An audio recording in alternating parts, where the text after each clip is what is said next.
Hi, I'm Joan Fader, and this is Germany's National Community, a cautionary tale of economic complicity.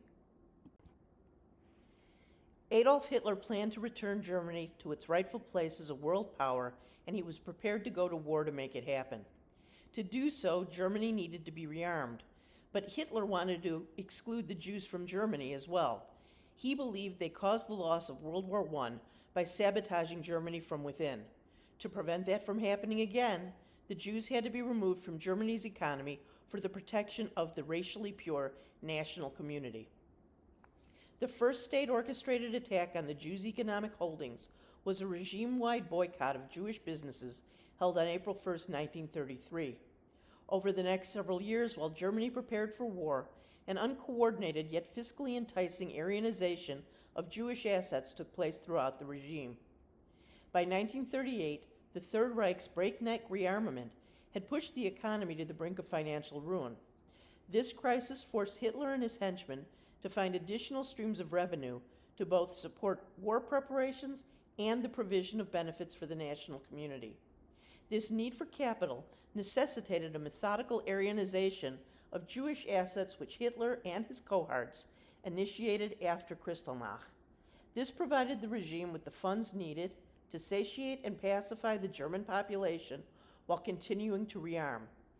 By accepting the benefits of Jewish exploitation while ignoring the abuse of the Jews, the national community chose to participate in the day-to-day activities of the Third Reich, making them complicit in the mistreatment of the Jews without directly perpetrating it themselves.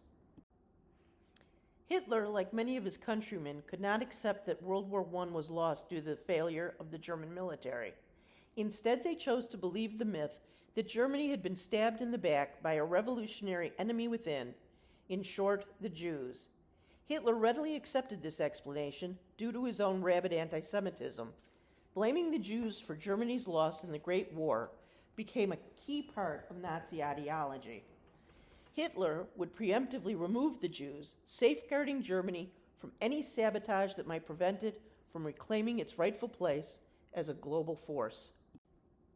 Once Hitler became chancellor in 1933, he transformed Germany from a democracy to a totalitarian dictatorship, which freed him to do as he pleased. The Nazis then employed a process called coordination to dominate every facet of German life. Governmental agencies, unions, and all other associations were integrated into state-run organizations, resulting in a one-party, all-encompassing Nazi state. Anywhere citizens went, whether it was a choir or a football club, they were indoctrinated with Nazi ideology. Freedom of association was eliminated. In tandem with coordination, the Nazis created a national community comprised solely of racially pure Germans. The national community promised a classless, upwardly mobile, merit-based society for its constituents, with members receiving a myriad of benefits from the Third Reich. Even if war occurred, the national community would be protected, unlike the suffering civilians had endured during World War I. Jews, homosexuals, asocials, and Romas were all excluded. Their removal was meant to form a purified and united Germany, with allegiance to the fatherland displacing all other pre-existing loyalties. When Hitler took power, Germany was in the throes of a serious economic disaster, which had already lasted for more than 3 years. The national community was starving for relief, and Hitler's plan for a renewed Germany with a restored economy gave them hope. The Nazis worked on rebuilding the economy by reducing unemployment through work creation known as the Battle for Work, which included public projects such as building the Autobahn. Recovery was aided by the Nazis' substantial spending on rearmament and the global economy finally reviving. As things improved and popular support for Hitler and the Reich rose, the time had come to actively remove the Jews from the economy. In the early months of Hitler's reign, attacks on the Jews, whether physical or economic, were haphazardly conducted. The first state-organized economic assault on the Jews was the boycott that took place on April 1, 1933. It was held in response to what the Nazis perceived to be threats of anti-German protests from other countries, particularly the United States. Hitler and the Nazi upper echelon used the international protests as a pretext to attack the Jews openly and officially. The boycott included Jewish stores, attorneys, jurists and doctors, teachers, and civil servants.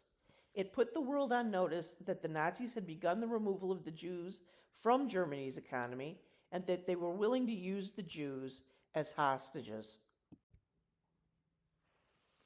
Less than a week after the boycott, the Nazis passed economic legislation that permanently banned Jews from Germany's expansive civil service, which included professors, lawyers, and doctors. The law's removal of the Jews from their jobs created new and better opportunities for the national community. The dismissals opened jobs to Germans who previously were not qualified. The effect of the Third Reich's economic attack on the Jews went beyond the scope of the civil service law itself. Jewish emigration skyrocketed. By the end of 1933, 37,000 Jews, more than 3 times the amount that lost their jobs via legislation, left Germany. The national community was economically elevated due to the removal of the Jews and knowingly took advantage of this legislative anti-Semitism. This was only the beginning of their complicity. From 1933 until 1935, 20 to 25% of Jewish businesses were liquidated or Aryanized, while Germany continued to rearm, recover economically, and Hitler consolidated power. In the autumn of 1935, the Nazis accelerated the elimination of the Jews from the German economy by passing the Nuremberg race laws. These decrees included the definition of a Jew, stripped Jews of German citizenship, and banned intermarriage with Gentiles, completely excluding Jews from the national community while providing a purportedly legal basis for the complete removal from the German economy. The segregation imposed by these edicts had consequences beyond those set forth in the statutes. Jews were socially ostracized by their Gentile neighbors without direct prompting by the regime. The national community internalized the Nazis' anti-Semitic ideology and chose to invoke it of their own accord. Treating the Jews as subhuman allowed them to gorge themselves on Jewish assets with less moral compunction. By 1938, despite the Nazis' best efforts, only 250,000 Jews had emigrated, leaving more than 350,000 Jews within the boundaries of the Reich. The remaining Jews still had money, businesses, investments, and property that could be confiscated and used to pay for rearmament and the benefits for the national community, all while avoiding the need to impose tax increases that would otherwise be necessary. The Nazis decided to utilize the methods that they first used in the aftermath of March 1938's highly lucrative Anschluss with Austria to accomplish these goals. The assassination of Legation Secretary von Rath on November 7, 1938, by a Jew, provided the Nazis with the perfect pretext for instituting this pre-existing plan, which would also be an opportunity to gauge how far the Nazis had pushed the national community in their complicity. The Night of the Broken Glass, or Kristallnacht, exploded on the evening of November 9, 1938, and propelled the persecution of the Jews to even higher levels. During the carnage, there were more than 100 Jews killed, about 30,000 Jewish men arrested, 186 synagogues destroyed, numerous private homes vandalized, and 7,500 Jewish stores left in ruins. Kristallnacht was systematically planned and deliberately executed as part of the Nazis' long-term strategy to expel the Jews, seize their wealth, and continue to use it for rearmament and to benefit the national community. By orchestrating and openly conducting this pogrom, the Nazis legitimized and normalized violence against the Jews and their property. The widespread destruction inflicted on the Jews during Kristallnacht indicated that abhorrence of the Jews went beyond members of the Nazi Party and had infected the general population. There was a surprising lack of outcry from the German people regarding the blatant violence and devastation of Kristallnacht. A bridge had been crossed in the harassment and oppression of the Jews. The national community had not just watched, but at least had given tacit approval in a deadly and destructive pogrom staged by their government, making them complicit in the state's anti-Semitic policies. This crucial endorsement gave Hitler the approval he wanted. The ultimate removal of the Jews from the German economy could begin. On November 12, 1938, Hermann Goering called a meeting of pivotal Nazi leaders to plan the elimination of the Jews from the economy per Hitler's orders. The meeting established procedures for the state to strip the Jews of their assets as efficiently and profitably as possible, while ensuring that the proceeds went straight to the Reich's coffers. The Jews would be forced to either starve or flee, while providing the funds the Nazis needed to offset their enormous rearmament debt and keep the national community quiet and happy. It was a win-win situation. The cash grab began with the first of many special taxes levied on the Jews by the Nazis. It was an atonement penalty imposed for the damages inflicted upon the Jews by Germans during Kristallnacht. The Nazis then wrenched whatever Jewish property remained from the rightful owners, taking it for their own use, in exchange for government bonds on which the Jews were paid a mere pittance of interest. The Nazis' post-Kristallnacht exploitation of the Jews was extremely lucrative for the German economy. The atonement penalty alone collected over 1 billion Reichsmarks, a 6% increase in state revenue.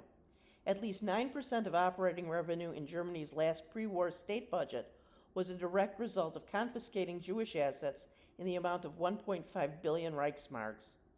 The Aryanization of Jewish possessions provided the windfall needed to defray the Nazis' expenses. These funds also provided the wherewithal for the Nazis to maintain the popular support of the national community by glutting them with benefits.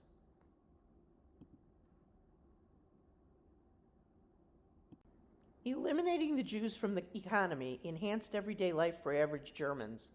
Personal property seized from the Jewish community increased the cache of merchandise available for purchase by the national community.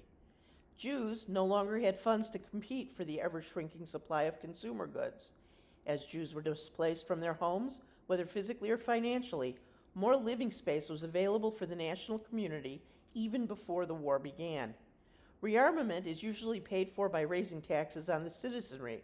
The Nazis were able to cap taxes for the national community by covering their expenses with the proceeds from Aryanization.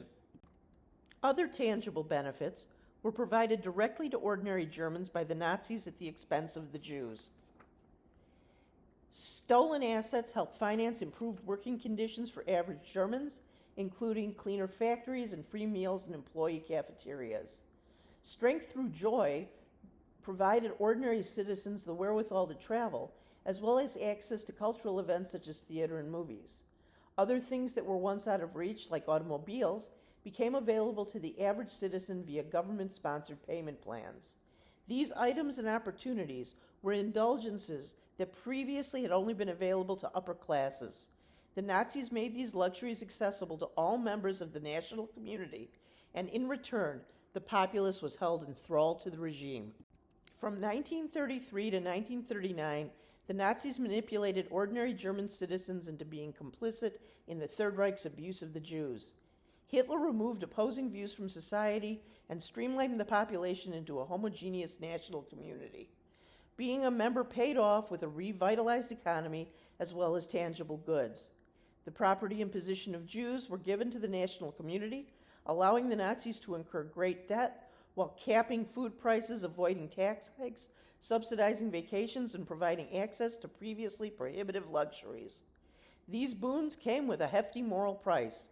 As Hitler ratcheted up his maltreatment of the Jews, the national community learned to agree to or overlook the increasingly rabid anti-Semitism.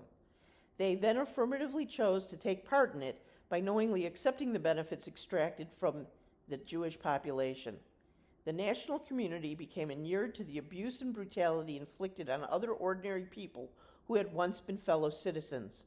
This lack of compassion was attained not by turning the national community into violent anti-Semites, but by gorging them on the plunder of spoils seized from the Jews. The Nazis' anti-Semitic ideology worked hand in hand with the populace's overfed complacency, which led to complicity.